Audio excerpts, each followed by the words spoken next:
Daghang salamat ka, kindly sit down. Thank you for your courtesy.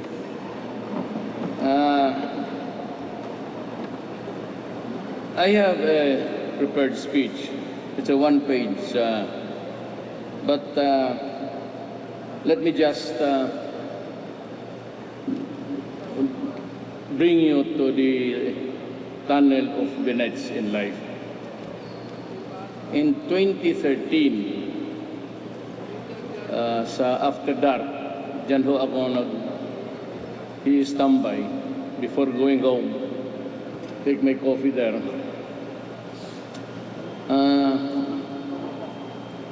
Harap ko for several occasions si Bebot, speaker.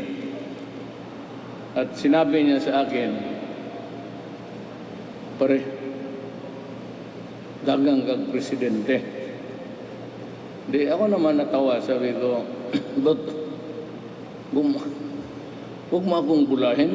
Hanap ko lang ng iba dyan, bakit ako? Sabi niya, hindi. Baski nung so Congress, even at the time that we were members of Congress, when I look at you, I had this queer feeling that you would be one day President of the Republic of the Philippines. So I don't know in what dimension of time was he in, but ang second batch talaga, all generals, but was led by Faildon, mga 2013. And I was surprised because they were urging me to run, and I said, sabi ko, bakit ako?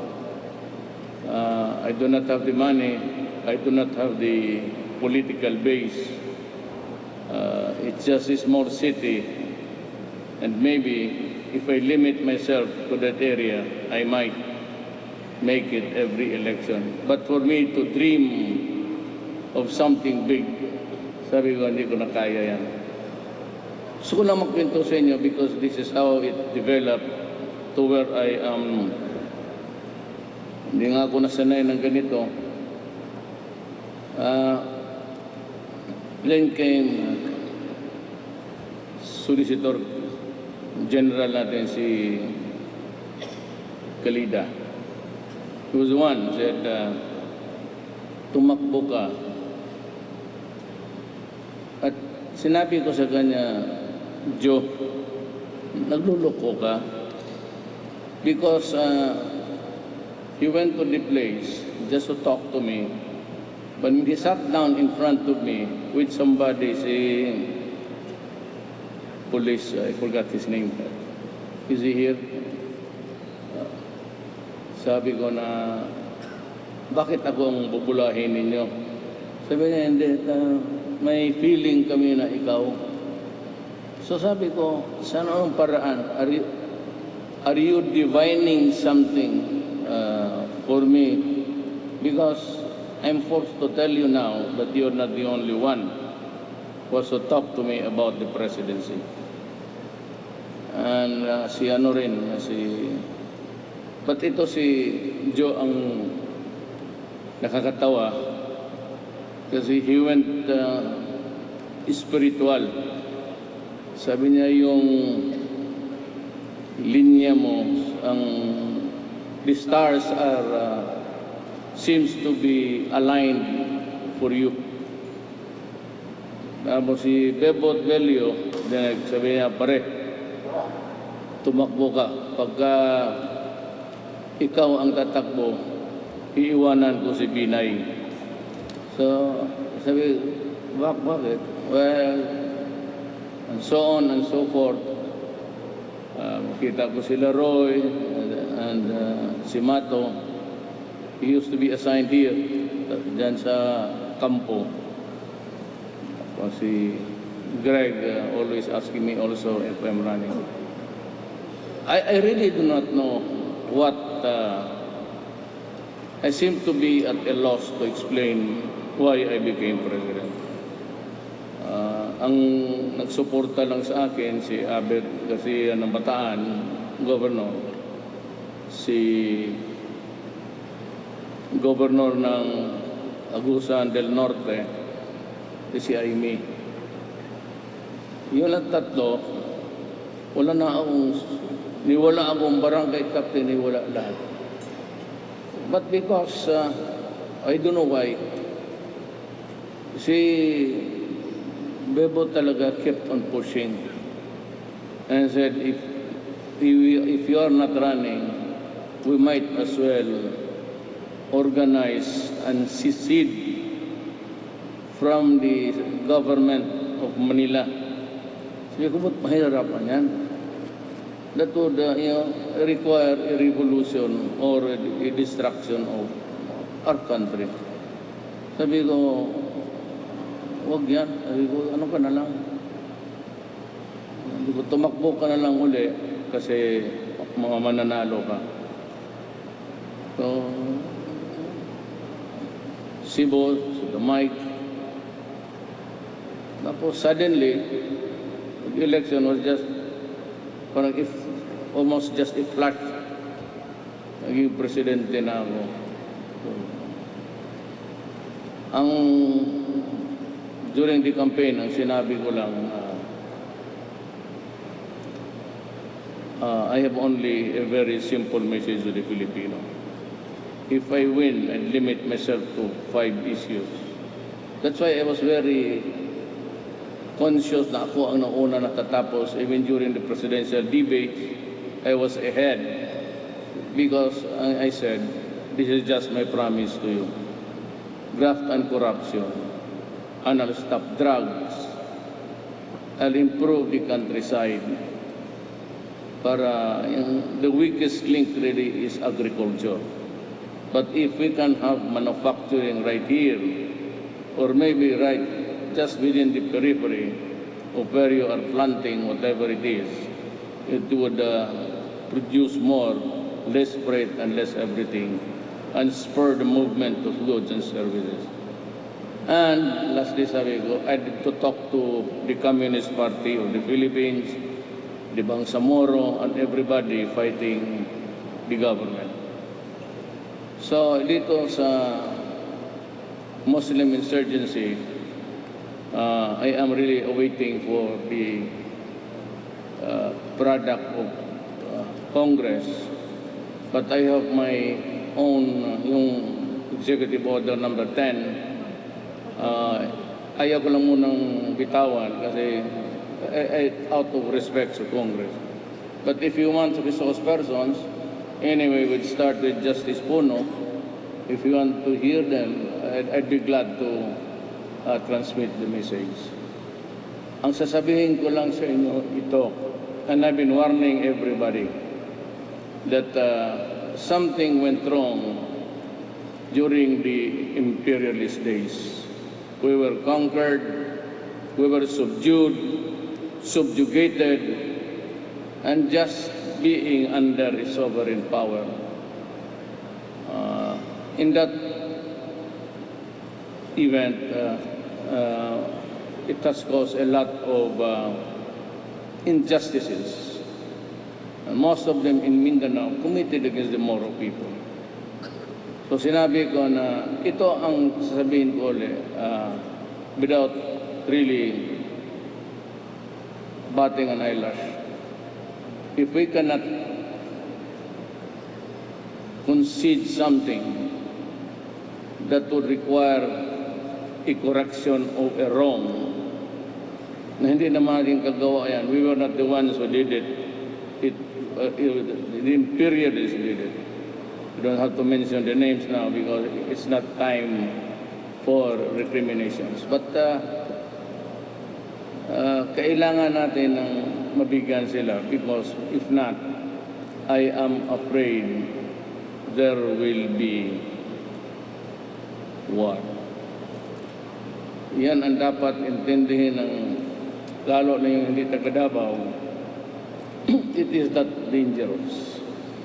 So I'm happy that instead of the celebrant who's busy eating, making himself strong for the night, Kasi depende nga sa kalaban, talagang matatag ang kalaban. Maganda pa. Ito marin ang advice niya. Pabalik-balik yan siya. Rod, sige na, takbo ka na. You run for president. I said, no. You run. I said, no. Sabi niya, you know, if you're the president, girls will go to you in mass. Okay, I'll run.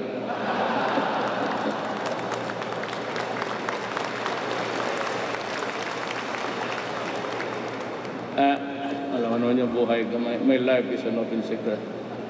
What these things. So, it started. Ngayon, presidente na ako. I will insist on corruption. It has to stop.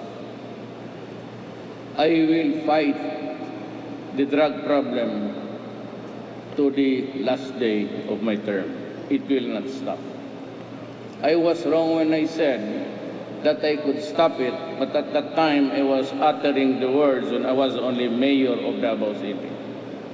But I was a bit successful in cleaning the city a certain degree. But really, to make it drug-free is something which is really impossible. It was not until after I became president, I said I'll finish within 3 months, that I had access to all information about drugs and its dimension in the entire country. So doon ko nalaman, nakalaban ko na pati pulis, kalaban ko na yung customs, kalaban ko na lahat, and I was up against a formidable group of... Alam mo, you cannot go into a drug business without an organization. So pagka may organization talaga, from the one who cooks, to the one who distributes, to the one, yung mga basurero, yung sa labas, peddling. And most of the time, they are using itong mga minors. And sad to say, actually, the law, it was not Pangilinan, but it was his law that provided for this kind of environment now. Pero yung mga pulis, kayo alam ninyo, mga mayor, you cannot arrest, even detain for a moment, a minor. And you are not even allowed even to lecture on him or to him, even a minute of what accountability means to society. Wala eh. Kaya paghuli, pagsabi minor. And that is why, ayun, pati mga bata ginagamit. And worse, they say si Duterte, ang pinapatay niya, yung mahihirap. As I said, you cannot operate a drug syndicate without an organization.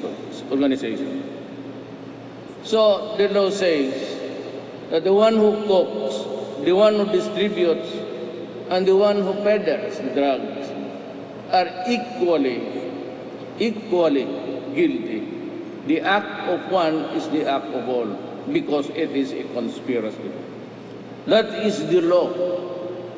And my oath of office says that I have to enforce the law against everybody who violates the law.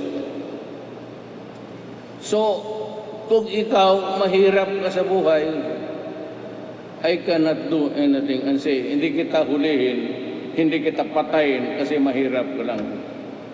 That would be a selective justice. And I cannot say that this law is only for the rich, but not for the poor. But remember, shabu is a merchandise for the poor. Yung nakandyan sa Forest Park, nandyan sa Dasmariñas, they do not do it with shabu. They do it with cocaine and heroin. The most popular ngayon, pumapasok at malakas ang cocaine, which is a derivative of poppy. at least it is organic. Itong shabu is a mixture of deadly chemicals and it shrinks the brain of a person. Kaya ako galit dito sa mga human rights, pati yung sa labas. One left lady, taga-left, managed herself to become a rapporteur. So I was investigated by a rapporteur 2 years ago, and I said, when he started to ask a question, do not ask me those questions. I am not responsible to you, nor to the United Nations. I am responsible to the people of Davao City who elected me as mayor. Kaya sabi ko, bastos talaga, nakaka-insulto eh. At bigay mo talagang, sabi ko nga sa interview kanina, ang problema ko is dala-dala ko yung mindset ko, yung asta ko, as mayor, dinala ko sa presidency. And I realized that being president, hindi ka na makasabi ng putang ina, hindi ka na too late to change it. It's in the persona embedded deeply in the psychic mind. Wala na akong magawa dyan. So, magsalita ako, parang mayor. And that is why everybody who addresses me as president would come a reply something like, please do not call me president, just call me mayor. Kaya ugali ko talaga pang mayor lang. Nang sinabi nila na hindi ako statesman, hindi naman ako nag-aral pang statesman. Sabi, bastos. Talagang bastos ang bunganga ko. Lalo nga pagkasarin mo ako. So, the problem, pero ang gusto ko lang sabihin sa inyo, kami ay a very supportive Congress, Senate President and the Speaker. They are supportive of me. And they are correct. Given or not given, then magkasama na. Kasi corruption talaga nandyan. And I'm starting it with those guys who have been wasting money, going in and out of the country as if they own the money, and for nothing. They go out every convocation, convention, powwow, seminar, labas ng labas, and forced to have traveled more than 12 years. You have to go. Hindi na ako believe dyan sa most of the time na doon ka sa. Let's say, cabinet members, yung mga foreign affairs, yung only official military, they go to schooling. Go. Mga problema man, 5 buwan, sige. Ba't yung mag-attend ng karamihan na dumaan sa akin, almost every conference regarding climate change, kung sino-sino ang everybody wants to attend, and everybody was really attending to those present. Climate change, climate change, climate change. Simula sila na-imbento nila yung climate change, mas dumami ang bagyo ng dumating dito sa Pilipinas. Kakalabas lang ng isa, ito na yung sa puwet, sumusundot. Unless the big ones realize that they have to look after the small one. Ganon na. When they wanted control of the climate, nasa taas na sila. They were imperialists, they were leaving the fat of the land, oil of the Arab to build this kind of. Ngayon tayo na nandito, they're all giving us a proportionate kalukuhan niya. Tama si Trump. And there's no way whether or not they're really telling the truth. So sabi ko, pag-isipan natin ulit. And most of you are maybe connected to this issue. Just think about the banning of the open pit. Talagang nasisira ang bayan natin. Wala akong ibang mautos kay General Simato except that please kindly take care of the environment for the next generation. It has to stop. At I choose General Simato, who used to be dyan sa, anong kampo yan dyan? We used to go there, nagmumotor. Takal ko nang kilala si Roy and Bato and si Greg. We were friends many years ago. When they were they were not actually hiding. They were here in Davao. Nagmumotor lang kami araw-araw, gabi-gabi umiikot kami ng ano. He was wanted for the longest time, but he was enjoying life as if it had no tomorrow. So yan ang ano ko dito sa mining because alam ko na pinakamarami dito. The prosperity of Tagum has its roots mining. So whatever is left there, you cannot forever produce gold. Although it's unstoppable, it rises to the surface from the bowels of the earth. Pero medyo depleted na ata, like any other human, you have to slow down. Pero yan lang ang akin. I'm sorry to say that I am not ready to talk to the communists. I have talked several times with them and with the representatives. It sounds just like a coalition government. Kaya hinintuan ko na, stop. I cannot give you what I do not own.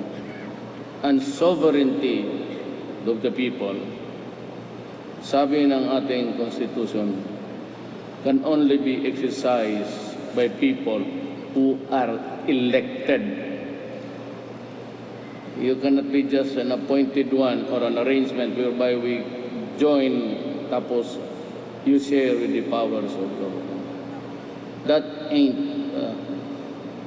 hindi talaga pwede. Sabi ko at this early, you want to fight, I cannot do anything. Mahirap eh, mahirap. That cannot be done. You go mainstream, let go of your guns, and I will even join you in a party. But armed struggle, mahirap yan. We do not kill each other just because we want to be in government. Mahirap yan. So yan lang ang ano ko. Bebot naman you are, ito na-reserva ko na lang because these are all praises. But today I would like thank God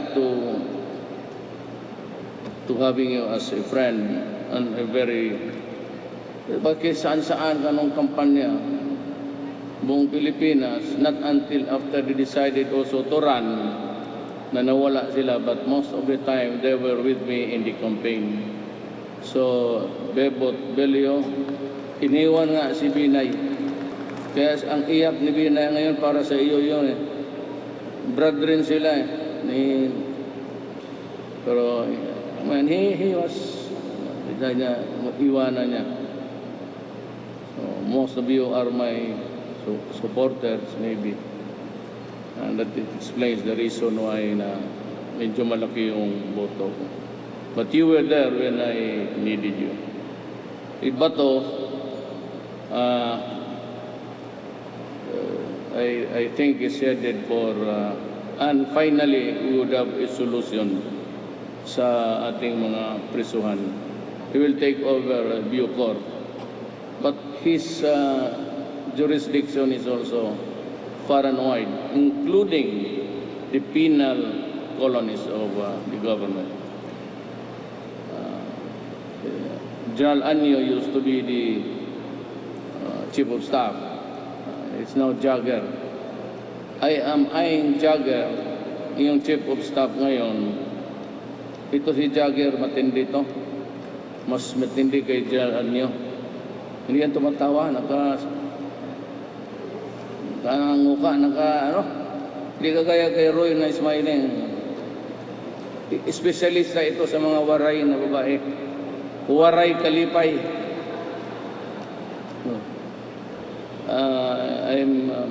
I'm inclined to appoint Anyo as I want the Marina chief out. I want him out. Travel. Tapos 20 times, 18 times. Ubus ang pera ng tao dyan. Nak. Kaya I have this order. One, nobody travels. Well, I do not include the Congress, pati yung judicial. Yung sa executive department under my control. I just signed an executive order banning travel. You let me know first, and I will read. I need to know what you are going for after yung iba naman nag-i-enrollan doon.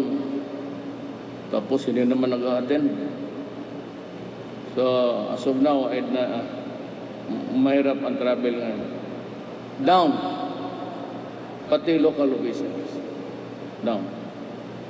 Local government will enforce it. You have to be sure to give me well ahead in time your itinerary and give me a synopsis or just a short memo of what you intend to do, what is it all about. Yan lang it's part of the campaign against corruption. Not only done with malice, but those who just want to spend money of government for nothing. Huwag ko kayong magalit sa akin because these are the promises that I said, drugs. And thousands sabi nila namatay. Well, I said, you cannot operate without an organization, especially when it comes to distribution, the selling of drugs. And I really do not care if you are the lost poor soul na mahirap o pinakamayaman. I do not even care if you're the mayor. Yung mga mayor na pati yung mga polis pinapatay, polis nila pinapatay if they go against them. We have to do something about it. Using the platform of the mayorship for drug distribution, you're signing your death warrant. Totoo lang. Yung iba siguro can take it, but I cannot. Hindi ko kaya sikmurain yan. Pati na mga tao sa gobyerno, papatayin mo, lalo na polis mo. Then you are asking really for something that is agony and yun lang po. Babasahin ko lang itong ginawa ng Malacanang. Which is really a reflection of what you are. Life is great at any age, and turning 60 is only the beginning of many greater things. To our celebrant, Speaker Pantaleon Alvarez, may this time in your life be the start of new experiences as you look forward to another year of prosperity and opportunities coming your way.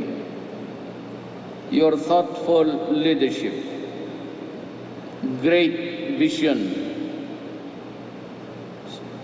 you can fathom a phase from apart, especially if it is the image of a beautiful woman. Wala yan, buwag, ito agad-agad lang yan. Your thoughtful leadership, great vision, and sincerity as a lawmaker and public servant have had a positive impact on the changes we are doing for our nation.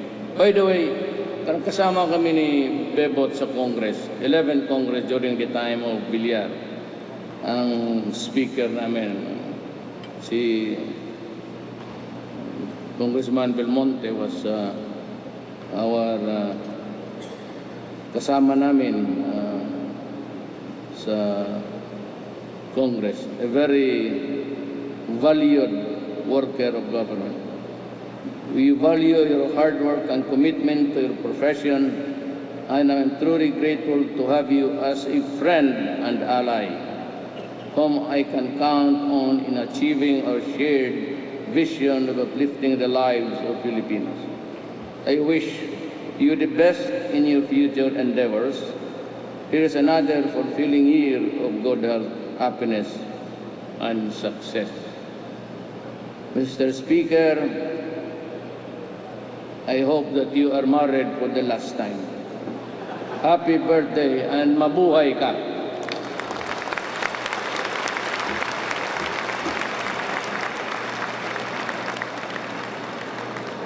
Thank you, Mr. President. Another big round of applause for the President of the Philippines.